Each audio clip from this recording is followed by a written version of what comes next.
Hello dear student, welcome to SS Memorial Public School online classes YouTube channel.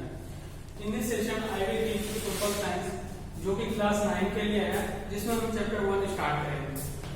Chapter का नाम है the French revolution. France में एक revolution हुआ था जो कि वर्ल्ड वाइड फेमस है। ये जो रेवोल्यूशन है ये हम लोगों को बहुत चीज दिया, मतलब दुनिया में बहुत चीज ये चेंजेस लाया और बहुत सारे चीज दिया। यहीं से डेमोक्रेसी का निर्माण लगभग होता है, इसके बारे में हम पढ़ेंगे। उससे पहले आप लोग ये जो वर्ड्स एंड मीनिंग है इसको लिख लीजिए और इसको याद कर लीजिए। तो चलिए स्टार्ट करते हैं। On the morning of 14 July 1789 the city of Paris was in state of alarm. 14 जुलाई 1789 सुबह पेरिस का जो जनता था उसमें अजब तरीका का एक मतलब डर था, मतलब वो सोच पूरा पेरिस में ही एक अजब तरीका का डर था, कुछ होने वाला है इस तरीका का डर था। The king had commanded troops to move into the city. Rumor spread that he would soon order the army to open fire upon the citizen. King जो था, वो जो किंग का जो सैनिक था उसको अपने कमांड में ले लिया था और सिटी की तरफ मूव उसको करने के लिए बोला था। एक रूमर फैला था जो मतलब किंग जल्द ही ऑर्डर देने वाला है, जो भी किंग के विरुद्ध में है, मतलब जो भी किंग के अपोजिट में है उसको गोली मार दिया जाएगा। इस तरह का एक अफवाह फैल गया। इस अफवाह के फैलने के कारण बहुत सारे लोग एक जगह पे आए, जो मतलब आगे का घटना में हम लोग पढ़ेंगे। Some 7,000 men and women gathered in front of town hall and decided to form a people's militia. 7,000 लोग नागरिक, मतलब जिसमें औरतें भी थी और मतलब आदमी भी थे, गैदर हुए टाउन हॉल, पेरिस के टाउन हॉल में वो गैदर हुए और उन्होंने एक मिलिशिया को फॉर्म किया, नागरिक सेना को फॉर्म किया। They brought into number of government building in search of, और उसमें वो ग्रुप्स में बढ़ गए, जो 7,000 पीपल थे वो ग्रुप्स में बढ़ गए और इम्पोर्टेंट बिल्डिंग्स पे अटैक किए वो लोग, जो वहां पे वो सोचे तो हम लोग जो अब रेवोल्यूशन करेंगे, ये जो रेवोल्यूशन होगा तो उसके लिए हमको आर्टिलरी वेपन्स चाहिए, तो वो वेपन्स तो हम लोगों के पास नहीं है, तो वो सरकार या अभी भी सरकार जो भी वेपन्स रखती है वो एक संरक्षित क्षेत्र में रखती है, जिस बिल्डिंग पे अटैक करना उतना आसान नहीं होता और वो गवर्नमेंट बिल्डिंग होता है। उस समय भी आर्टिलरी जो रखा जाता था वो एक संरक्षित बिल्डिंग में रखा जाता था, जिसमें अटैक करना आसान नहीं था। मगर 7,000 पीपल का भीड़ था, क्राउड था, उसमें से जो ग्रुप्स बने थे 10 या 15 या जो भी ग्रुप्स थे उसमें 100 पीपल है, एक ग्रुप में few hundred people रहते थे, 2, 4, 500, 1,000 ऐसा करके पीपल रहते थे। तो वो इतना गैदर को संभाल पाना एक साथ वो भी आसान बात नहीं था, तो वो बिल्डिंग किसी भी बिल्डिंग पे अटैक कर देते थे। अब देखिए, finally a group of several hundred people marched toward the eastern part of city and stormed the fortress prison, the Bastille, where they hoped to find hoard ammunition. Fortress prison ऐसा prison या ऐसा jail जिस पे attack करना आसान ना हो, समझ में आया? तो फोर्ट्रेस प्रिजन का मतलब यही है। तो कुछ 100 पीपल का ग्रुप था, वो इस पे अटैक किए, ऐसा एक संरक्षित जो क्षेत्र था, ये जो जेल था उस पर अटैक किए वो, क्योंकि वो पीपल सोच रहे थे जो इस मतलब प्रिजन में बहुत सारे गोला बारूद होगा और भी बहुत सारी चीज होंगे जो हमको काम आएंगे आगे के रेवोल्यूशन में। तो उन्होंने अटैक कर दिया। In the arm fight that followed the commander of the Bastille was killed and the prisoner released, though there were only 7 of them. अब देखिए, वहां का वो जो प्रिजन का जो भी मालिक था, जो रखवार था, उसको गोली मार दिया गया, उसको मार दिया गया और वहां पे जो भी प्रिजनर्स थे उसको रिलीज कर दिया गया और वहां पे जितना भी इम्पोर्टेंट वस्तुएं थे, जो भी सामान था उसको ले आया वो जो ग्रुप्स वहां पे गया था उस ग्रुप्स के आदमी ले आए और उस सामान को मार्केट में जाके अच्छे दामों पे वो बेच दिए, जो भी उनको दाम मिला। उसके बाद वो अपना मतलब वहां पे एम्यूनिशन तो मिला नहीं, एम्यूनिशन जो भी जो गोला बारूद था वो ज्यादा मिला नहीं, वहाँ पे जो भी इम्पोर्टेंट सामान था उसी को उठा के लिया है और वो जनरल मार्केट में या जो भी मार्केट था वहां पे जाके उन्होंने उसको बेच दिया। The fortress was demolished and its stone fragments were sold in market to all those who wished to keep souvenir of its destruction। अब क्या था, अब वो जो फोर्ट्रेस था उसको तो पूरा तरह से बर्बाद कर दिया गया और उसमें जो इम्पोर्टेंट वस्तुएं थी उसको लेके और मार्केट में बेच दिया गया। The days that follow saw more rioting both in Paris and the country yard। अब क्या हुआ, जो जिस दिन ये कांड हुआ, जिस दिन ये घटना हुआ, उसके अगले दिन ही पूरे पेरिस में इस तरह की घटना बहुत ज्यादा होने लगी। मतलब एक दिन पहले तो शुरुआत हो गया पहला दिन, और उसका नेक्स्ट दिन जो था इस तरह का घटना स्टार्ट हुआ, पूरे ही पेरिस में स्टार्ट हो गया। Most people were protesting against the high price of the bread. ये जो high price of the bread था, मतलब रोटियां जो थी, खाने वाली रोटियां, जो ब्रेड हम लोग बोलते हैं, उसका जो प्राइस था बहुत ज्यादा हाई था, तो उसको गरीब पीपुल जो थे, पुअर पीपुल खरीद नहीं पाते थे और इससे उनमें आक्रोश बढ़ा था। यही जो है, ये जो लाइन है, most of the people were protesting against the high price of the, ये जो लाइन है, यही लाइन इस पूरे रेवोल्यूशन का कारण बनता है। ये हम लोग आगे बढ़ेंगे क्योंकि यही जो मतलब ये जो राइट्स था, ये जो दंगा था, इसका कारण क्या था, मूल कारण क्या था, जो बहुत ज्यादा हाई प्राइस था, पीपल इसको खरीद नहीं पाते थे। वो भूख से क्या करते थे, वो सरकार के अगेंस्ट या किंग के अगेंस्ट वो अपना राइट स्टार्ट करना, वो मतलब दंगा स्टार्ट कर दिए करना, जो इस प्राइस को डाउन किया जाए। और यही जो प्राइस वाला, हाई प्राइस वाला जो रीजन है, यही इस रेवोल्यूशन का कारण बन जाता है। वो आगे हम पढ़ेंगे। Much later, when the historian look back upon this time, they saw it the beginning of chain of events that ultimately led to the execution of the king in France। अब यही जो हाई प्राइस था, यही इस revolution का starting point था और ये धीरे धीरे तब तक चला जब तक कि उस किंग का एग्जीक्यूशन नहीं हो जाता, मतलब वो किंग को मार नहीं दिया जाता है, तब तक ये चला।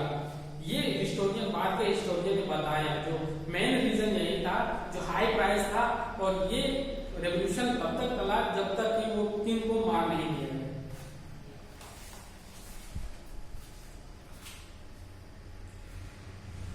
French society during the late 18th century, 18वीं शताब्दी, ये मतलब लगभग अंत में या बहुत बाद में, 18वीं शताब्दी शुरू होने के बहुत बाद में। अब देखिए फ्रेंच सोसाइटी में क्या क्या चेंजेस आए, उसमें क्या हुआ, ये देखते हैं। अब देखिए ये जो घटना हुआ था, ये जो फेनोमेना अकर किया था, ये जो राइट्स अकर किए थे, ये कब हुआ था, 14 जुलाई 1789 को हुआ था। मगर अब जो हम पढ़ रहे जा रहे हैं वो 1774 को हुआ, मतलब उससे पहले की घटना ये है। ये इसमें पता लगेगा जो क्यों राइट्स स्टार्ट हुआ। In 1774, Louis XVI of the Bourbon family of the king ascended the throne of France। अब क्या है, 1774 में पेरिस का जो पेरिस के किंग का जो फैमिली था, उसमें एक नया युवराज का चयन हुआ और उस युवराज का राज्याभिषेक किया गया, मतलब उसको किंग बनाया गया। उसके बाद जब उसको किंग बना दिया गया तो अब उसके हाथ में वो सत्ता आ गया। अब वो देखते हैं अब वो क्या करता है। Upon his accession the new king found an empty treasury। Treasury मतलब होता है खजाना। अब वो जब किंग बन गया और उसके बाद वो जब अपने खजाने को देखने गया, अपने खजाने का मतलब निरीक्षण करने गया, हाँ हम लोगों के पास क्या है या क्या चीज का जरूरत है हम लोगों को, तो उसने देखा जो हम लोगों का खजाना तो पूरा खाली है, कुछ तो मेरे पास है ही नहीं, तो हम क्या करेंगे। Added to this was the cost of maintaining an extravagant court at the immense place of Versailles। extravagant होता है फिजूल खर्च। अब देखिए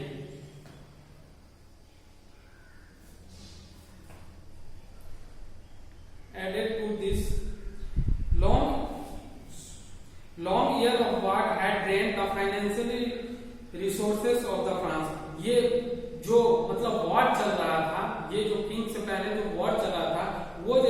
भी फ्रांस का जो भी रिसोर्सेज था उसको ड्रेन आउट कर दिया, मतलब वो रिसोर्सेज खत्म हो गया। Added to this was the cost of maintaining an extravagant court at the immense place of the world.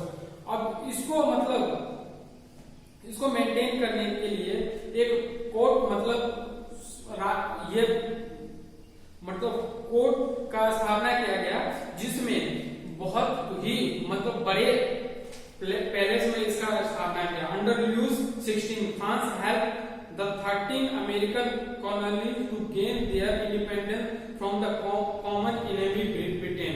अब देखिए ये जो लुईस 16 थे, इसके अंदर 13 अमेरिकन कॉलोनी, जो भी अमेरिकन कॉलोनीज थी, उसको ये हेल्प किए इंडिपेंडेंट होने के लिए।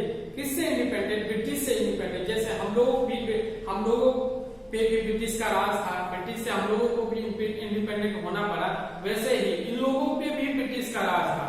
तो अमेरिका भी ब्रिटिश का राज था, तो इनसे मतलब इनको इंडिपेंडेंट करवाने में ये लुईस 16 का बहुत बड़ा हाथ था। 13 कॉलोनीज थी ऐसे थी जिसको वो इंडिपेंडेंट करा। The war added more than $1 billion of debt to a debt that had already risen to more than 2 billion livres. अब देखिए लिवर्स मतलब होता है फ्रेंच पाउंड, मतलब वहां का जो पैसा जो होता है ना उसको लिवर्स बोला जाता है। अब देखिए ये जो वॉर हुआ, ये जो वॉर में जो पैसा जो खर्च हुआ, ये ऑलरेडी फ्रांस पे पहले से ही कर्जा था, मतलब वो पहले ही ड्रेन आउट हो चुका था। और ये जो वॉर जो हुआ इसमें और ज्यादा कर्जा हो गया, फ्रांस पे और ज्यादा ही मतलब पैसे की कमी होगी, फ्रांस में और ज्यादा ही पैसे की कमी होगी। Lender who gave the state credit now began to charge 10% interest on loan. अब जो लेंडर थे, जो मतलब पैसे दिया करते थे, वो अब क्या किए, अब मतलब अब पैसे की कमी हो रही तो उनके पास भी पैसे की कमी होगी। अब ये जो मतलब उसको उधार जो दिया करते थे, उन्होंने अपना इंटरेस्ट बढ़ा दिया, 10% इंटरेस्ट बढ़ा दिया। जैसे पहले 100 रुपया में 10 रुपया लिया जाता था, तो अब 100 रुपया में और 10 रुपया लिया जाने लगा, 10% इंक्रीज कर दिया गया। तो ऐसे मतलब इधर इंटरेस्ट भी इंक्रीज हो गया, उधर भी पैसा भी ड्रेन आउट हो चुका है, तो सब समस्या इधर धीरे धीरे आना स्टार्ट हो गया। So the French government was obliged to spend an increased percentage of its budget on interest payment alone to meet its regular expenses such as the cost of maintaining army, the port, running government office and a university. The state was forced to increase the tax. अब देखिए जो भी मतलब France का जो भी expenses था, daily expenses में क्या आते हैं? मेंटेनिंग आर्मी को मेंटेन करना, इतना हजारों आर्मी को मेंटेन करना, तो उसपे तो खर्च आएगा ही। उसके बाद कोर्ट को रन करना, तो उसमें खर्च आएगा। उसके बाद गवर्नमेंट ऑफिस को रन करना, तो उसमें भी खर्च आएगा। यूनिवर्सिटीज वगैरह को रन करना, जो भी ये जो डेली एक्सपेंसेस होते थे, इसको मेंटेन करने के लिए इन्होंने क्या किया, जो टैक्स बढ़ा दिया, मतलब टैक्स जो कर था उसको बढ़ा दिया। तो पहले मान लीजिए 5% था, अब उसको बढ़ा के 10% या 12% ऐसा कर दिया गया। Yet even this measure would not have sufficed. अब टैक्स बढ़ाने के बाद भी ये मतलब पर्याप्त नहीं था जो वो मेंटेन कर पाए, इतना सब चीज का खर्चा को वो मेंटेन कर पाए, ये पर्याप्त नहीं था। French society in 18th century was divided into 3 states and only member of third state paid taxes. अब देखिए 18th century, late 18th century में फ्रेंच सोसाइटी था वो 3 भाग में डिवाइडेड हो गया। और पहला भाग जो था और दूसरा भाग जो था वो बहुत सारे चीज में प्रिविलेज पाता था। वो आगे पढ़ेंगे क्या प्रिविलेज था उन लोगों के पास। और जो थर्ड ग्रुप था, तो थर्ड जो पार्ट था, उसमें उस पार्ट में या उस ग्रुप में जो आदमी आया करते थे वही टैक्स को अदा करते थे या टैक्स को मतलब पे करते थे। फर्स्ट और सेकंड वाला टैक्स को पे नहीं करते थे। फर्स्ट स्टेट और सेकंड स्टेट वाला पे को टैक्स को पे नहीं करते थे। The society of states was part of the feudal system that dated back the Middle Ages. The term old regime is usually used to describe the society and the institution of France before 1789. Old regime का इतना ही meaning है जो 1789 से जो पहले का जो भी था समय था उसको ओल्ड रेजिमा बोला जाता है। अब देखिए ये जो तीन पार्ट में जो डिवाइड किया गया था वो हम लोग देखते हैं। पहला पार्ट आप लोग यहाँ पे फिगर दिया हुआ है इस बुक में फिगर दिया हुआ है। इस बुक में देखिए पहला पार्ट जो था वो क्लर्जी था, दूसरा पार्ट नोबिलिटी था और तीसरा जो स्टेट था वो उसमें आते थे big businessman, merchant, court official, lawyer. और उसी थर्ड पार्ट में ही तीन पार्ट और थे, उसमें पीजेंट आते थे एंड आर्टिसन आते थे, स्मॉल पीजेंट आते थे और लैंडलेस लेबर आते थे, सर्वेंट आते थे। तो देखें पहला जो स्टेट था उसमें पादरी लोग रहते थे, उनको प्रिविलेज था, वो कर वगैरह नहीं देते थे, वो टैक्स वगैरह नहीं देते थे। दूसरा जो था वो नोबेलिटी पीपुल के लिए था। नोबेल पीपुल मतलब बहुत ही वो मतलब नोबेल मतलब रॉयल फैमिली के टाइप होता था, उनको वो दर्जा दिया जाता था जो आप मतलब बहुत चीज का यूज कर सकते हैं मगर आपसे टैक्स नहीं लिया जाएगा, तो ये प्रिविलेज था। मगर ये जो थर्ड स्टेट था, ये जो थर्ड स्टेट का जो ग्रुप का जो लोग था उनको पे करना पड़ता था टैक्स। अब देखिए Figure 2 show how the system of a state in French society was organized. Peasant made up to 90% of the population. ये थर्ड स्टेट का था जो था उसमें peasant मतलब होता है किसान। वो 90% पीपल जो उसमें थे वो किसान क्लास के थे या फार्मिंग क्लास के थे। However, only a small number of them owned the land they cultivated. वो 90% वो थे किसान, मगर उसमें भी वो 90% कुछ ही परसेंटेज थे जिनके पास अपनी जमीन थी जिसको वो कल्टीवेट कर सके और मतलब खा सके, मतलब दाना उगा के या अनाज क्रॉप्स उगा के खा सके। बाकी के जो थे किसान वो लैंड किए हुए थे किसी से, बड़े लोगों से जो बड़े उद्योगपति थे या बहुत ही बड़े मर्चेंट थे, उन लोगों से वो लैंड उधार पे लिए हुए थे और उसमें उगाते थे और उनको टैक्स देते थे या उनको उसके बदले में कुछ पेमेंट उनको करना पड़ता था। About 60% of the land was owned by the noble. अब देखिए 60% जो लैंड था, टोटल लैंड का सिर्फ 60% था वो नॉबल्स के द्वारा रखा हुआ था, खरीदा हुआ था। जो भी नॉबल्स कैटेगरी के यहाँ पे दूसरे कैटेगरी के जो लोग थे उनके पास था 60% मतलब ये था एरिया था। Church and other richer member of the third state, nobles, church and other richer member of the 60% किसके पास था? नोबल्स के पास था, चर्च के पास था और बहुत ही धनी व्यक्ति के पास था 60% of the total area of the France. The member of the first two state that is clergy and the nobility enjoy certain privilege by the birth. अब देखिए ये जो क्लर्जी होता था और ये जो नोबिलिटी होता था, इन दोनों में जो मेंबर रहते थे, इन दोनों का जो आदमी होता था उनको प्रिविलेज मिलता था, उनको विशेषाधिकार मिलता था बाय बर्थ से ही, मतलब वो जन्म लिया और उनको कुछ विशेषाधिकार मिल गया। हाँ आपके पास ये अधिकार है जिसको आप मतलब यूज कर सकते हैं। The most important of this was exemption from paying tax to the state. ये लोग ये जो फर्स्ट और सेकंड क्लास के जो लोग थे उनको कभी भी टैक्स पे नहीं करना पड़ता था, सबसे बड़ी प्रिविलेज इनको यही था। The noble further enjoyed feudal privilege. ये जो नोबल्स थे वो फ्यूडल प्रिविलेज थे, सामंतवाद मतलब वो करते थे, वो कर सकते थे। नोबल को ये भी प्रिविलेज था कि वो सामंतवाद कर सके। These included feudal dues which they extract from the peasant.